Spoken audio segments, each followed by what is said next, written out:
Hello! Welcome to the first edition of Just TV Presents World of Sports with Brandon Rudics. We decided we're going to be doing a sports show here every Sunday. This week is 6 to 7. Next week, and I believe ongoing from there, we're going to be 5 to 6 p.m. I will be having co-hosts next week throughout the whole time of the program. Next week will be World of Sports with Rudy and Snides. My good buddy Ryan Snyder is going to join me in the studio here. We're just going to talk sports, so I figured it'd be good for us to have a little sports show here on Just TV and Just FM, and got the green light, so let's go ahead and do this. So, just trying, it's going to be like all the other shows as well, or YQL Express, where we're going to have audience interaction as well, so please comment and let's have sports discussions. It's always fun to keep updated in the world of sports. So yeah, I'm looking forward to it. It's a great opportunity, and repping the Lethbridge Hurricanes jersey here today. Go Canes! All right, so today is Sunday, and Sunday is a big day for football. So CFL, we have our 2016 Grey Cup rematch. So today is Sunday. All right, so like I was saying, we have our rematch for the 2016 Grey Cup. We have the Ottawa Red Blacks. They beat the Hamilton Tiger Cats today, 46 to 27. Pretty intense game. I don't know if anyone got a chance to watch it. Trevor Harris had 367 passing yards, whereas Mike Masoli had 315. So pretty good day, airing the ball out for some offense here. 457 total yards for the Red Blacks. That's pretty darn good. But Hamilton Tiger Cats were right behind with 380. So pretty darn good game there. Ottawa Red Blacks, again, they advanced to the Grey Cup final there with Calgary Stampeders. They played the Winnipeg Blue Bombers today. That game finished not too long ago. So Calgary finishes with a 13-5-0 record on the season. Bo Levi Mitchell, 214 passing yards. Pretty darn good game. 279 total yards of offense for the Stampeders there, and 246 for the Blue Bombers. So maybe now is the time for Bo Levi Mitchell to win his Grey Cup. He's been around for a few years now, and he's had 2 cracks at it and still yet to do it. So you know, I'm a Stamps fan myself, which is weird because I'm an Oilers fan, but hey, you know, I love Bo Levi Mitchell, and I think it's going to be a pretty darn good game there. So, yeah, I'm saying go Stamps. Anyone else want to disagree with me, feel free to comment on the page here, and we can have a discussion about that. So, exciting day in the CFL. Let's talk NFL now. We've had a bunch of games wrapping up here. Big one, New Orleans Saints and Philadelphia Eagles. Whatever happened to Fly Eagles Fly? New Orleans Saints taking that one over 48 to 7. That puts them to 9-1-0 in the NFC South, first in the division. Drew Brees tossing out 363 yards in the air. Wow, that's why he's number 1 on the all-time throwing list now. Marcus Ingram, 103 yards rushing. Crazy game. I didn't get to watch the full game, but I heard some pretty crazy stuff, and it was good game.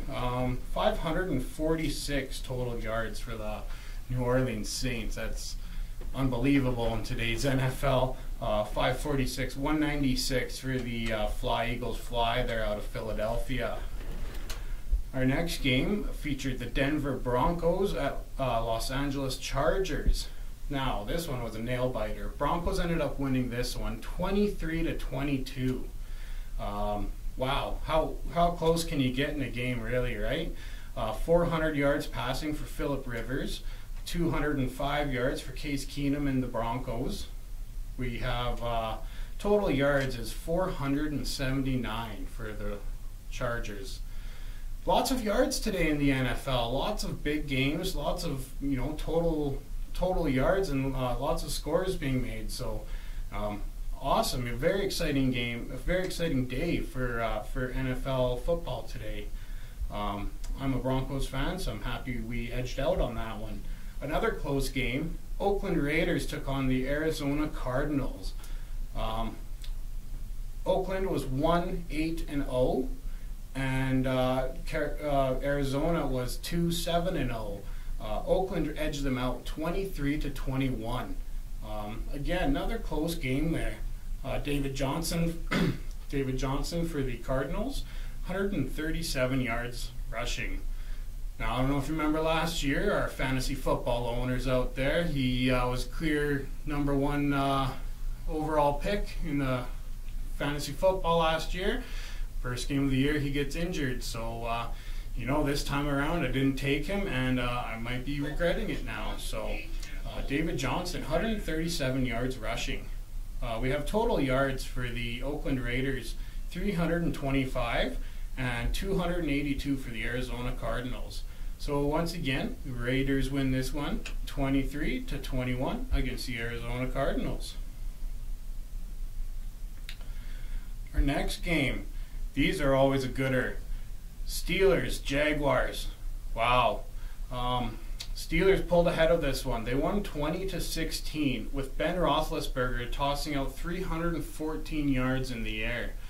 Again, it's just unbelievable. Big day for quarterbacks.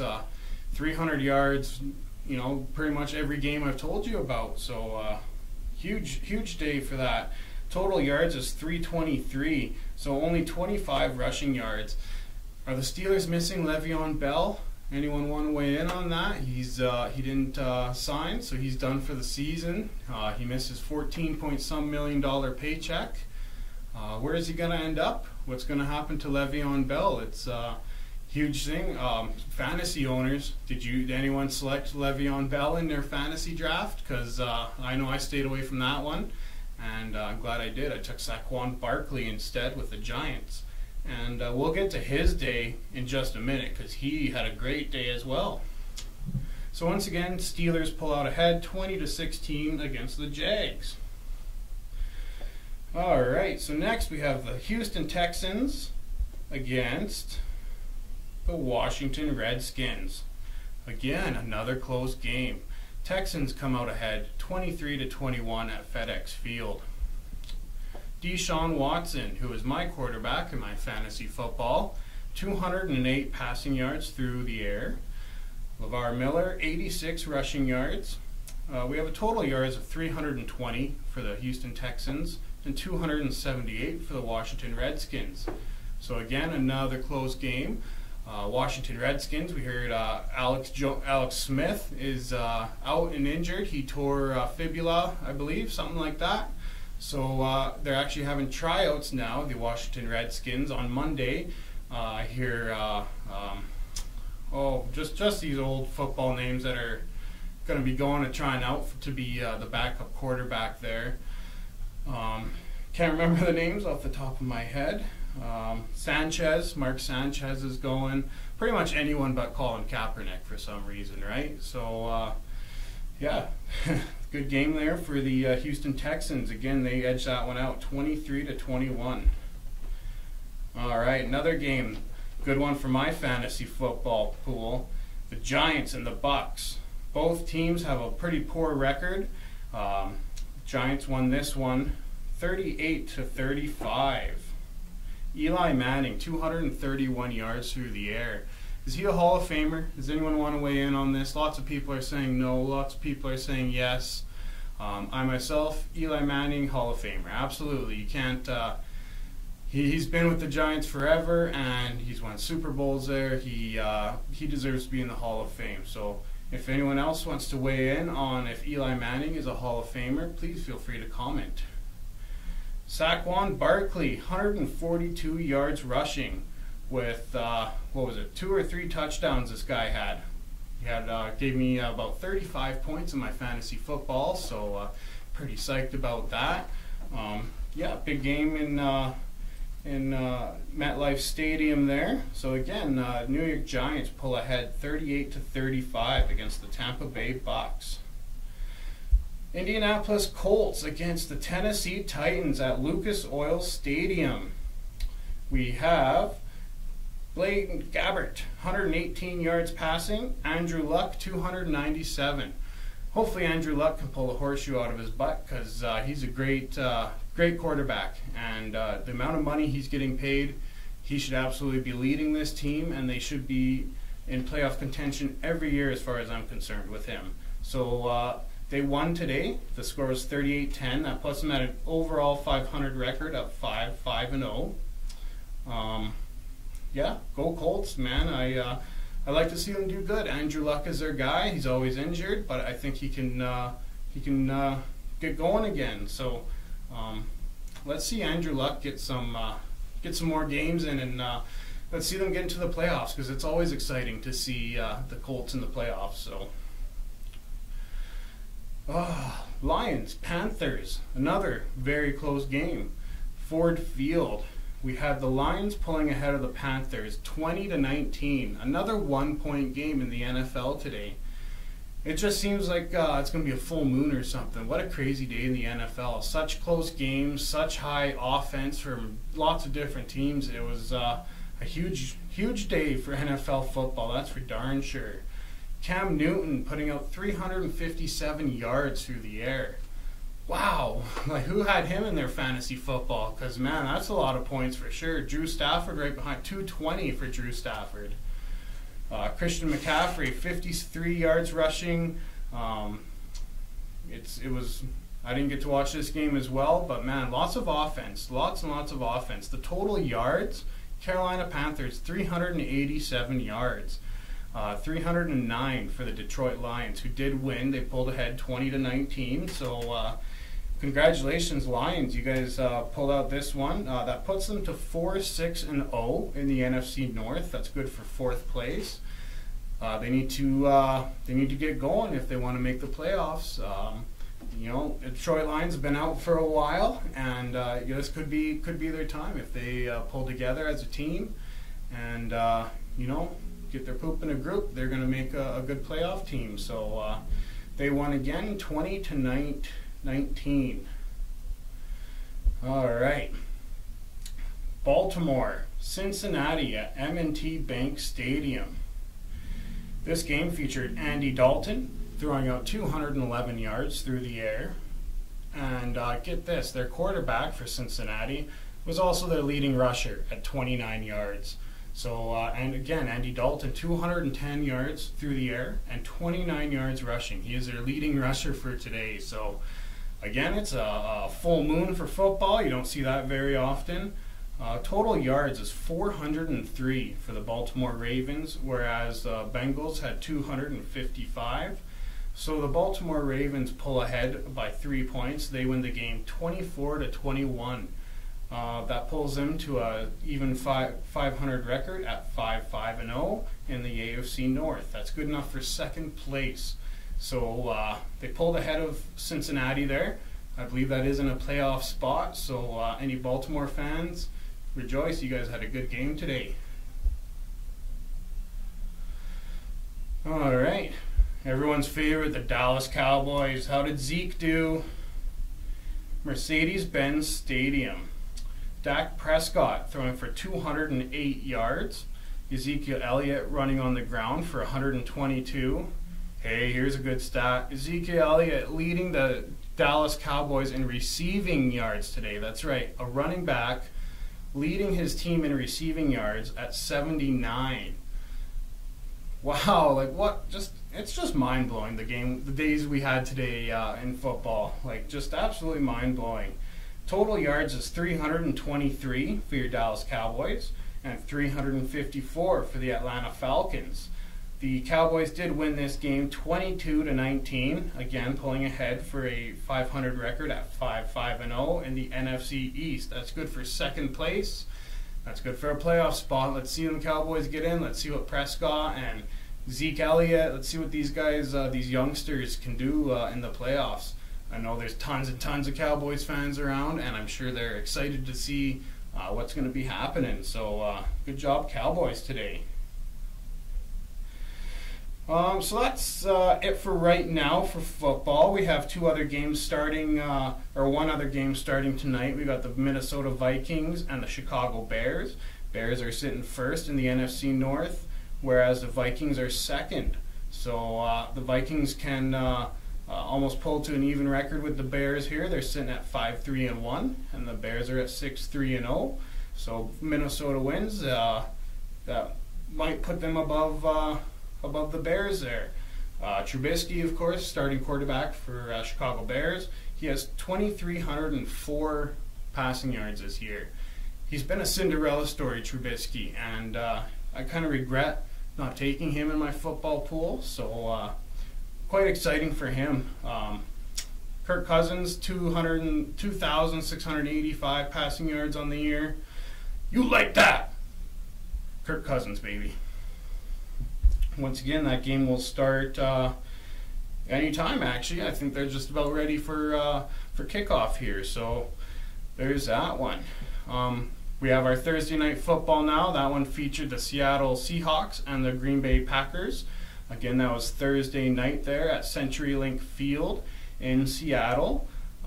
Seattle pulled ahead of that one, 27-24. So that puts them at 5-5-0 for the year. That's good for second in the NFC West. A lot of Western Canadians here. We love the Seahawks. Not me personally, but I know there's a lot of Seahawks fans around. So they're going to be happy with that game. They edged out Aaron Rodgers. Even though Aaron Rodgers had over 100 yards more through the air than Mr. Wilson there. Rodgers had 332 passing yards, whereas Wilson had 225. Aaron Rodgers, is he going to make another run for the Super Bowl? He's getting older, he's getting up there, but man, he's a great quarterback. It's truly a pleasure watching Aaron Rodgers do his work, and Russell Wilson too. Like, multi-sport athletes are always sweet to watch. So Russell Wilson, he's actually in the Texas Rangers baseball organization. I've never seen a multi-sport player in my lifetime. I know there was Deion Sanders or whoever back in the day. They played baseball and football. Very cool to see. So it'd be nice to see if Russell Wilson can actually get some games in the MLB. I doubt it'll happen, but pretty cool to see anyways. So again, Seattle pulls ahead 27-24. That puts them at 5-5-0. And then we have our Monday Night Football. Monday night features Kansas City Chiefs at the Los Angeles Rams. Both teams are first in their division. Both teams have a 9-1-0 record. If there was any Monday Night Football game you're going to watch, it's going to be this one, because wow, both teams are just absolute powerhouses. Los Angeles Rams are just giving her now. They're doing so great this year. Jared Goff and Gurley, and man, they're such a good team. This game was supposed to be played in Mexico City, I believe. They had a game. This game was supposed to be set up there. Horrible field conditions. Lots of players saying, I'm not going to play on that field. So they actually moved it back to Los Angeles. So it's in the Los Angeles Coliseum. And that's tomorrow, Monday night at 6:15 local time. Starting quarterbacks, Jared Goff, as I mentioned. Patrick Mahomes. Man, 3,150 passing yards this year. Like, this guy came out of nowhere. Absolute Cinderella story. So Patrick Mahomes, Kareem Hunt, Tyreek Hill, like, these Kansas City Chiefs, they're the team to beat this year. They're going to go far. I'm going ahead and saying it. They're going to be in the Super Bowl this year because they just have such a powerhouse of a team, and you can't really beat that, especially their young prospects in Hunt and Hill and all that. Travis Kelce, tight end, second best tight end in the league, right? So good on the Chiefs. They're doing good this year, and I'm going to go ahead and say it right now. They're going to be in the Super Bowl. You heard it here first. So that looks like that's the end of our NFL rundown. A few questions I posed out there to listeners or watchers. Do you consider Eli Manning to be a Hall of Fame quarterback? If anyone wants to weigh in on that, I personally do. I think he should be in the Hall of Fame. Let's see what happens with that one. All right, let's get going with some hockey. What a Battle of Alberta last night. Wow, that was one of the best Battle of Albertas I've watched in a long time. Lots of physicality, lots of scoring. Like Connor McDavid, how can you not watch him? Every game he plays is just so exciting. He's the fastest player in the world. He's the best player in the world. And the Flames, they handled him pretty good. He still got 2 points, but they locked it down. So the Flames won in the end 4-2. First 2 periods were all Oilers. Last period, the Calgary Flames are the best third period team in all of hockey. And they showed it last night. They truly showed it last night. They took over, and they won the game in the end. So, I'm a hardcore Oilers fan forever and always will be, but Calgary, you guys played a great game, and there was lots of physicality. Cassian, Tkachuk, lots of stuff happening in the game yesterday. Cassian got a triple minor there for chasing Tkachuk down for giving Connor a couple headshots while he was on the ice, but that just makes it way more intense for the next Battle of Alberta. So again, what a Battle of Alberta last night. Just you can't say no to watching those games. They're so amazing, and this year is really going to be a good one. So for hockey today, we have 5 games on the books. Our first game featured the Carolina Hurricanes against the New Jersey Devils. Carolina 8-3 on the season with 19 points. That puts them in 5th in the Metro Division. They've been a great team this year. Watching Aho and Teravainen, those guys are very speedy, and just it's great to watch those guys. And Jordan Staal, he's doing great this year. He's really taking the team on his back. Just what a game. Curtis McElhinney was the starter in goal for the Hurricanes, ex-Oilers legend, if anyone recalls, Curtis McElhinney. Hurricanes won this game by a score of 2-1 at home at the PNC Arena. So that'll put New Jersey at 8-2 and Carolina at 8-3. So that puts Carolina at 1 point ahead of New Jersey with 19 and New Jersey at 18, both for 5th and 7th in the Metro Division respectively. Curtis McElhinney making 34 saves on 35 shots for the win. Great game from those guys. Justin Williams came out with the first star, 1 goal in the game. Curtis McElhinney second, and my boy Jordan Staal came out with 3rd star with 1 assist on the night. Another game featured Dallas Stars at the New York Islanders. This was at Barclays Center. Probably one of the worst arenas in the league. I don't know if anyone's listened to players' reactions or how they feel about Barclays, or even the fans, really. Not a great arena. So they're trying to see, I know the Islanders are trying to get back into Nassau Coliseum, which is so much history, so much hockey history in that building. I myself would love to see them move back to Nassau Coliseum from Long Island. I think it's better for the game and better for the fans with that arena. So let's see how they get there. If they can get back to Nassau. So the Islanders and the Stars. Ben Bishop started for the Stars today. He made 39 saves. And Thomas Greiss started for the Islanders, and he made 19 saves. Not a good day for the Islanders, as Alexander Radulov had 3 points, 2 goals, and 1 assist for the Dallas Stars. Tyler Seguin, another 3-point night as well, 1 goal and 2 assists. And my boy Jamie Benn, 3 assists. Those are your 3 stars, 1, 2, 3. Radulov, Seguin, and Benn. Dallas Stars will go ahead and take this game 6-2. So that'll put them 4th in the Central Division at a 10-7-2 record with 22 points. And the loss for the Islanders will put them at 10-6-2 on the year, good for 2nd in the Metro Division at 22 points. New York Islanders, are they missing John Tavares? They're doing great right now, and they lost arguably their best player. John Tavares took off in the summer to sign with Toronto. Everyone was saying, Islanders are going to be going for Jack Hughes, first overall draft pick at the upcoming draft.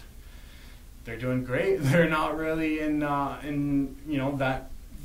position to draft that player first overall or anywhere 1 to 10 really. They're sitting with a good record, and they're not missing John Tavares. So good on the Islanders for that, because a lot of people were saying they're just going to flop for the year to try and get that first overall pick, and they didn't. So good on them.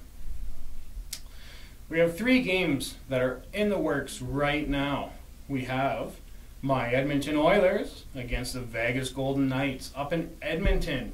Second night of a back-to-back. Again, we had the Battle of Alberta last night. I'm guessing a few of them Oiler boys are a bit banged up and bruised, but man, they're going to come out and play tonight. We have them leading 1-0 in the middle of the first period. Connor McDavid scored 52 seconds into the game. Greatest player in the world. Can't go wrong with watching Connor. So Marc-Andre Fleury will be in net for the Vegas Golden Knights, and Cam Talbot will be starting for the Oilers. A little bit of Oilers controversy there. Who do you think the starting goalie should be? Lots of people want to run with Talbot still because he's been their guy for a few years. Lots of people want to run with Koskinen, the big Finn. The guy's sitting at 6'7", something like that. He's absolutely massive. And personally, I love seeing Koskinen in net. He's a big boy. Even when he's on his knees, he's taller than Johnny Gaudreau, I noticed last night in the Battle of Alberta. Big tall Finn there. He doesn't, when he goes down, he still covers the corner of the net, whereas Talbot, he's always down on his knees right away, and every team in the league knows where to shoot on Talbot. I think his time as an Oiler's coming up. Talbot's on, he's a UFA at the end of the year, and I just don't see him panning out for the Oilers unless he goes on some amazing streak here, but he's not going to come back to his 2017, 2018 self there. He's changed. He's a different player now. So again, he's a UFA at the end of the year. Is he going to come back to Edmonton, or is he going to be on the free agent market? If anyone cares to weigh in on that, feel free to comment. Or anything really. If anyone wants to weigh in on anything I've been announcing, please feel free to comment on the post here, and we'll have a little chat skis about the world of sports here. So once again, Edmonton is leading right now 1-0 in the first period, 9:40 to go. Another game we have is Colorado Avalanche versus the Anaheim Ducks. This one is in Anaheim at the Honda Center. Right now, the Ducks are winning 1-0. We are in the first period. That goal was scored by Brandon Montour, assist to Pontus Aberg and Nick Ritchie. Pontus Aberg, a waiver claim from the Edmonton Oilers. That one hurts a little bit because that guy's sitting on like 6 goals in 7 games or something like that. So he left the Oilers, and he's lighting it up with the Ducks there, who is our division rivals, and I have nothing good to say about the Ducks, so we'll move on. We have the Chicago Blackhawks and Minnesota Wild playing right now. These games are always intense between Chicago and Minnesota. I remember the playoffs, like those teams are always battling, always intense. Minnesota is sitting at second in the Central Division with a 12-6-2 record, whereas the Hawks, who we all know recently got rid of the longest tenured coach in the NHL, Joel Quenneville, Hall of Fame lock, multiple Stanley Cups. Since the day he was fired, I've been begging my Edmonton Oilers to fire Todd McClellan and to hire Joel Quenneville because he's an amazing coach. So they're without Joel Quenneville. And actually, Jeremy Colleton, he's the interim head coach for the Chicago Blackhawks. Don't know if a lot of people know this. He actually played with Brent Seabrook in juniors, World Juniors, stuff like that. How weird would that be as a star defenseman making $6.875 million a year to have someone that you played with, they never made the NHL, they were drafted, they weren't good enough to make the NHL, now is coaching you? Like, would that be weird for anybody? Like, I just think, how does Brent Seabrook take that? Like, I have to listen to this guy who didn't even make the NHL. I've made it. I'm doing good and making all this money, and I have to listen to the guy who didn't. Would anyone think that'd be weird at all? Because I personally think that's a little odd for me. But Jeremy Colleton, the youngest head coach in the NHL right now. This game is at the United Center in Chicago. And there's 5 minutes left in the third period. The Chicago Blackhawks are ahead 2-1 in that game. Goals in the first period by Jonathan Toews on the power play, and then by Brandon Saad. And then second period, Zach Parise scores on the power play for the Minnesota Wild. So that's what's going on in hockey today. Let's go to the NBA. We have 5 games on the schedule for the NBA today. We have one in the third quarter. The rest are all finished. So our first game in the NBA featured the Portland Trail Blazers and the Washington Wizards. Portland 11-5 on the year, first in the Northwest. They're doing great. Damian Lillard, what a team they got going there. Might this be the year they finally get in and do some damage in the playoffs? Hey, let's see. We all love a good underdog story, right? Damian Lillard leading the way with 40 points. John Wall, the Washington Wizards, next with 24. So the Trailblazers pulled ahead of this one. They won by 10, 5 baskets, 119-109. Washington Wizards are having some issues now. Their record is 5-11, and John Wall and a lot of their players, they don't seem very happy with Washington. They don't seem happy there right now. I see Washington changing things up a lot at the trade deadline. I see John Wall on the move. I see them trying to get younger and just acquire draft picks. It seems their time to make a run has ended, and let's see if the Wizards what they do come trade deadline time. If anyone has anything to say about the Washington Wizards, if you think I'm correct or if you think I'm out to lunch, please comment. Let's discuss this. Our next game featured the Orlando Magic against the New York Knicks. The Knicks 4-13 on the year. They just can never find a way, can they? They're always just bottom feeders, that team. And the Magic isn't that great. They're one game above 500, 9-8. Hardaway Jr. leading the way on the Knicks with 32 points, whereas Aaron Gordon, our dunk contest champion, 31 points for the Orlando Magic. Enes Kanter, 20 rebounds on the day. That big Turk, man, he's a beast, that guy, Enes Kanter. He's 20 rebounds in one game. That guy is he's a beast. Big old Turk boy. Nikola Vucevic, 10 rebounds with the Magic. So the Magic will pull ahead to win this one, 131-17. So, Magic pulled ahead, got out of their 500 there. They're one game above 500, 9-8. And New York Knicks continue their losing ways, and they are at 4-13 on the year. We have Los Angeles Lakers, Miami Heat. The Lakers looks like they're finally getting their stuff together here with LeBron James. They started out pretty bad on the season, 0-4 or 0-5 or something.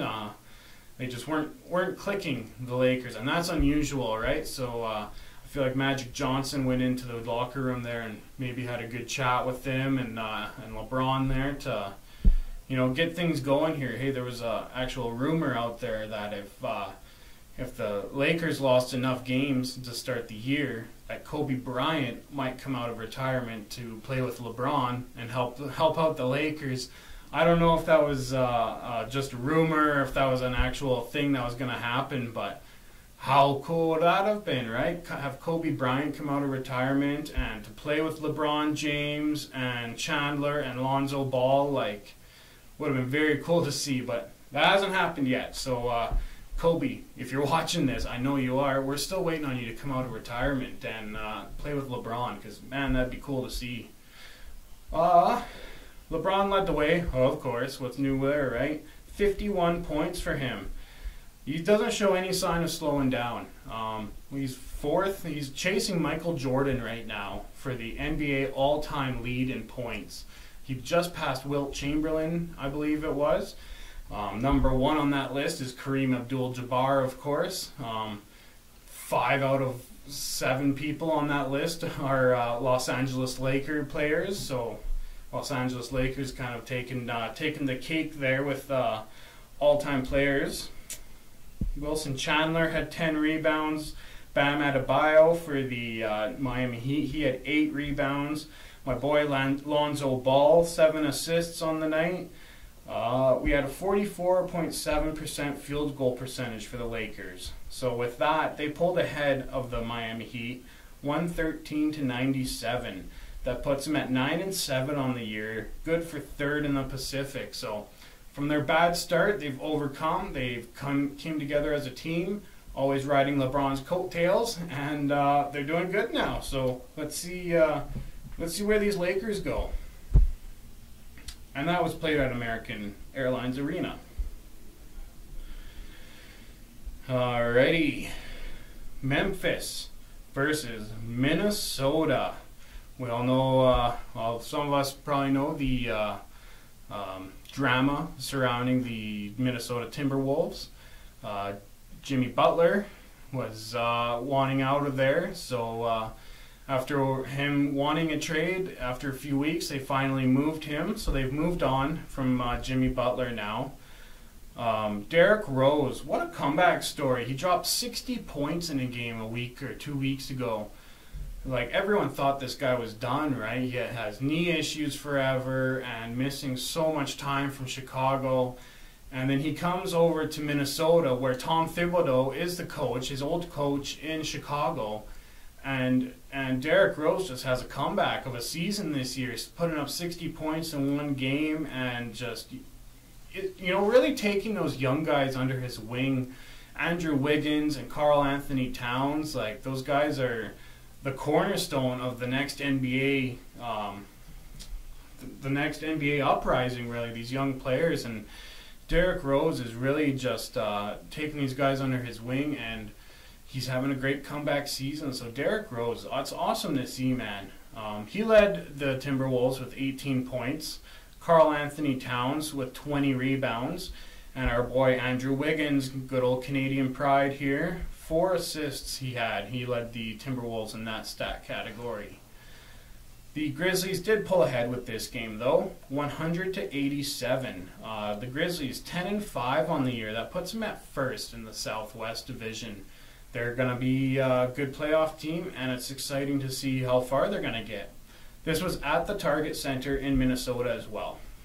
Minnesota, since they lost, that puts them to 7-10, 3 games below 500. Good for 5th in the Northwest. It sucks to see, because I'm a big Timberwolves fan, mostly because of Andrew Wiggins, the Canadian boy, and Karl Anthony Towns. He's a great player to watch too, very exciting.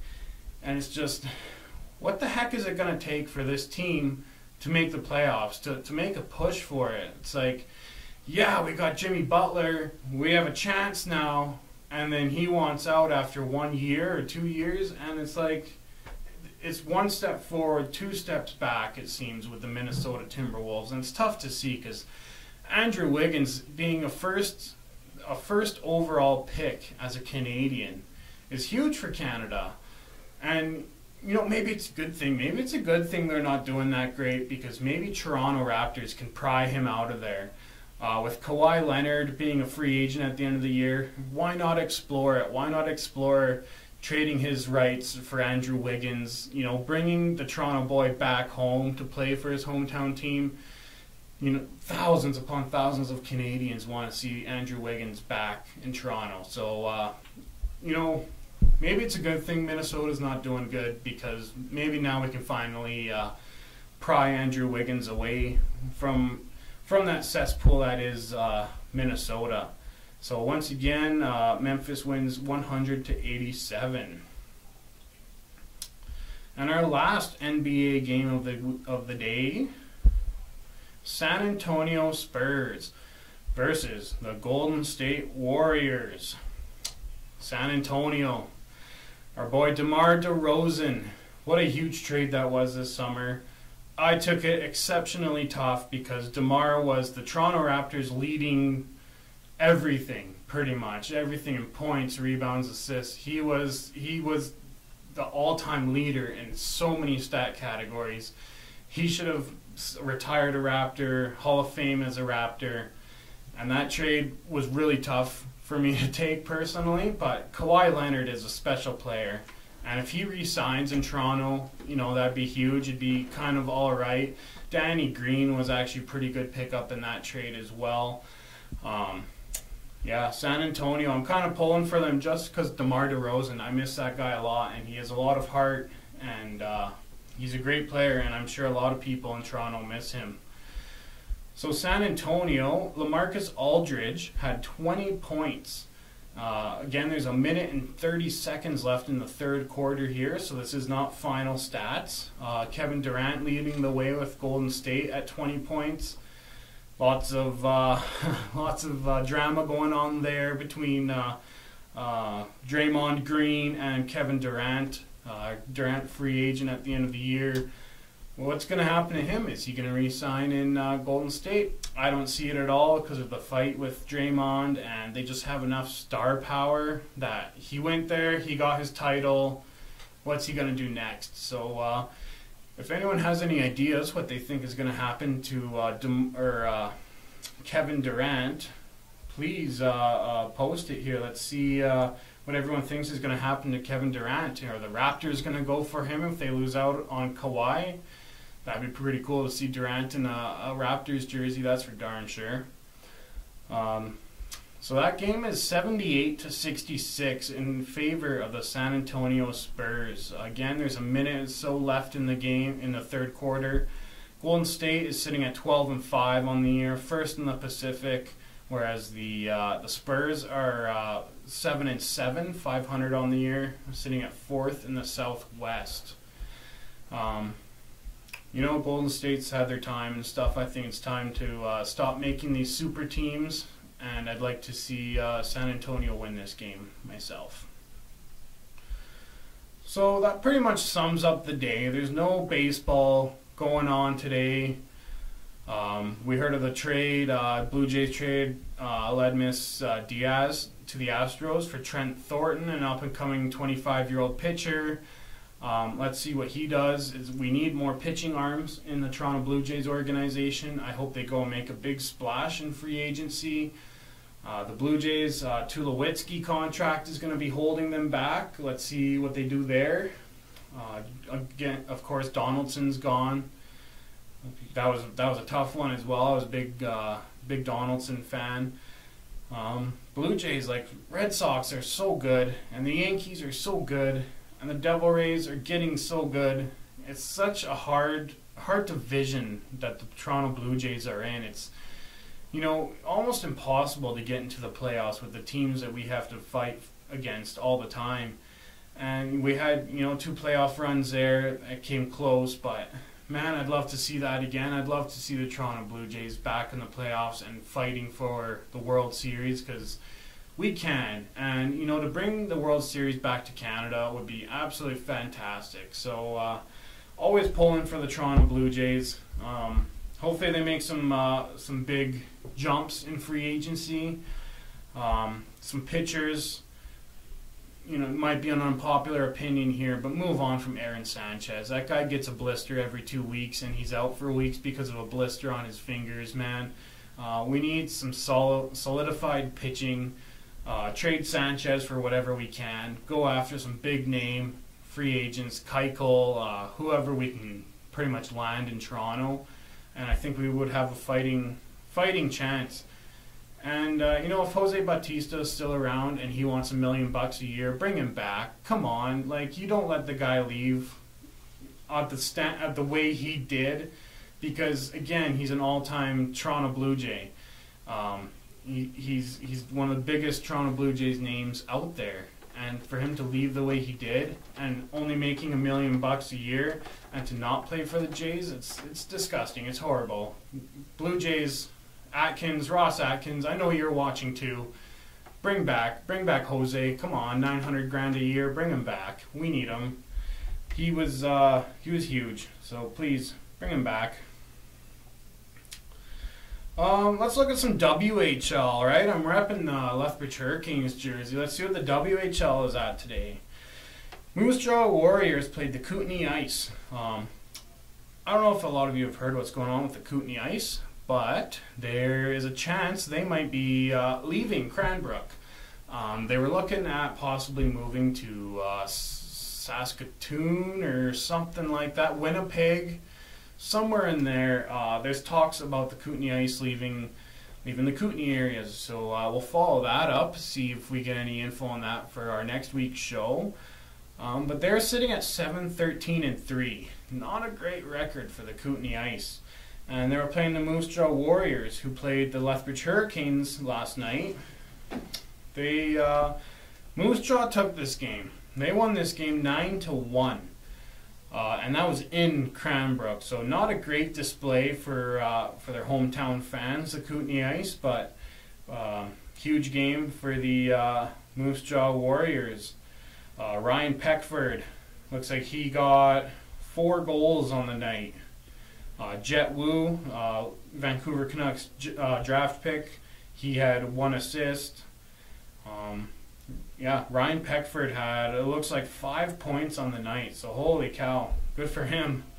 Our next game, Kamloops Blazers against the Prince George Cougars. This was played in Prince George. Kamloops takes this game 7-3. Prince George did not score their 3 goals until the 3rd period.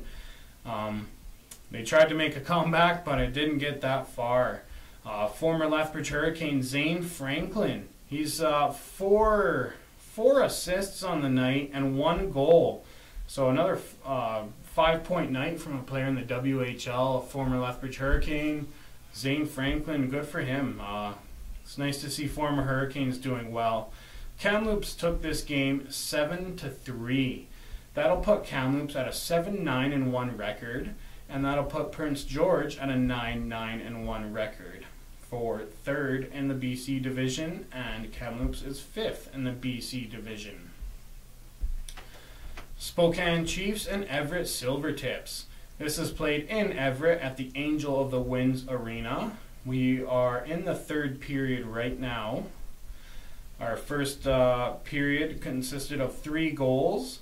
Riley Woods had 2, and Wyatt Wiley had 1. Connor DeWar with the assist, along with Riley Sutter on that Everett goal.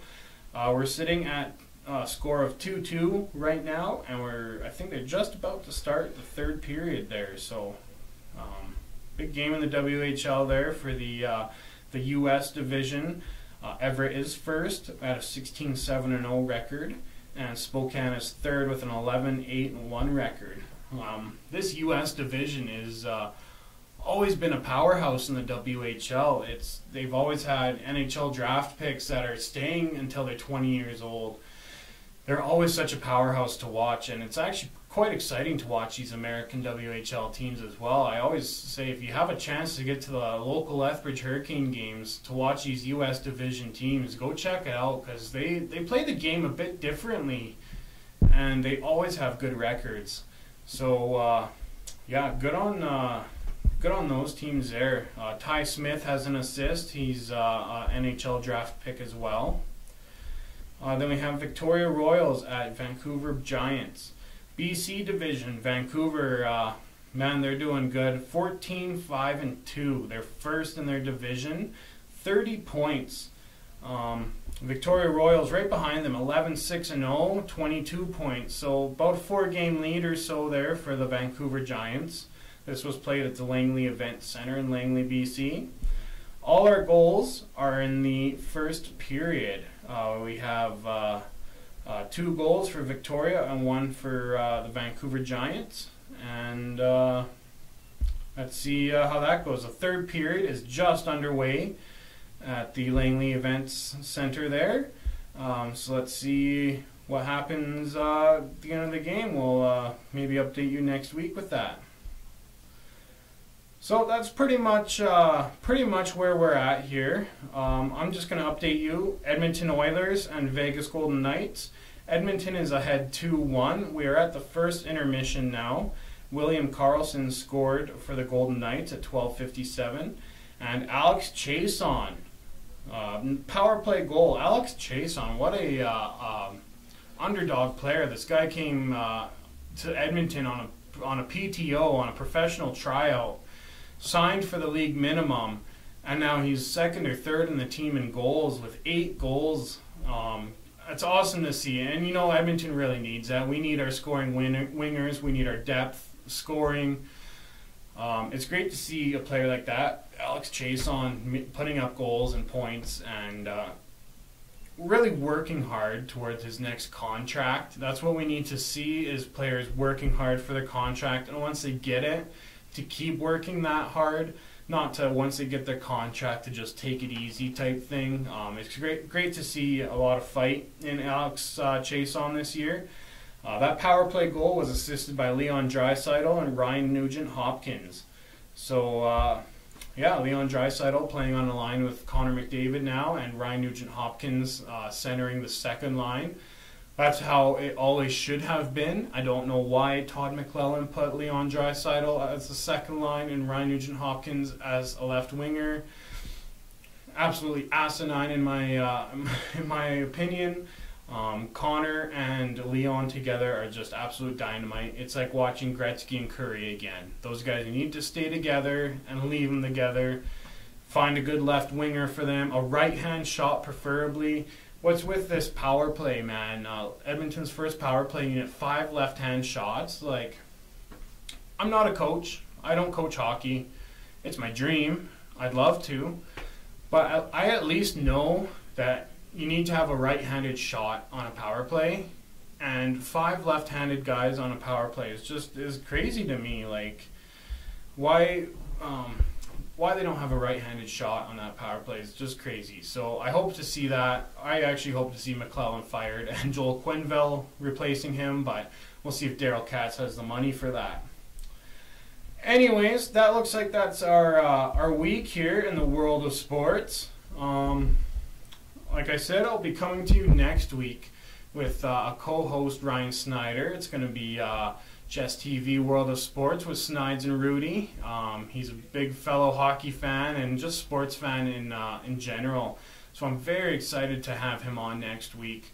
I'm also going to be looking into seeing if we can get maybe some local Lethbridge Hurricanes players, any local athletes to come in and have interviews with us here. This is Lethbridge's sports show, so if there's anything that you guys want to see, if you want to hear about soccer, MLS, Champions League, whatever, if there's something I'm not covering on this sports show and you would like to see it covered, please let us know, because this is your channel as well. We want to have the fan interaction, and if there's something you want to see, something that we're not covering, I'm not the biggest soccer guy, but we'll always cover whatever anyone wants to see, right? So if you want us to cover cricket in India, we'll figure out a way. We'll get the scores for you. But like I said, this is your sports show as well, Lethbridge. Anyone. So if anyone wants to have any suggestions or anything like that, please feel free to comment, and look forward to continuing on here. I'd like to thank Jess for giving me this opportunity here. It's always been my dream to be a sportscaster, and it's pretty cool that I have this nice, beautiful set around me. We'll work on getting some cool sports music or whatever we can, and maybe one day I'll be working my way up to the TSN studios with Jay Honorate or something. But I'd like to thank everyone for tuning in, and we didn't have any audience interaction today. No one wanted to comment, but hopefully next week we can get the vibe going here, get the buzz going, and we can have some discussions here. So thank you all very much for tuning in, and next week we're on at 5 to 6 on Sunday with Snides and Rudy. Thanks, guys. Stay golden.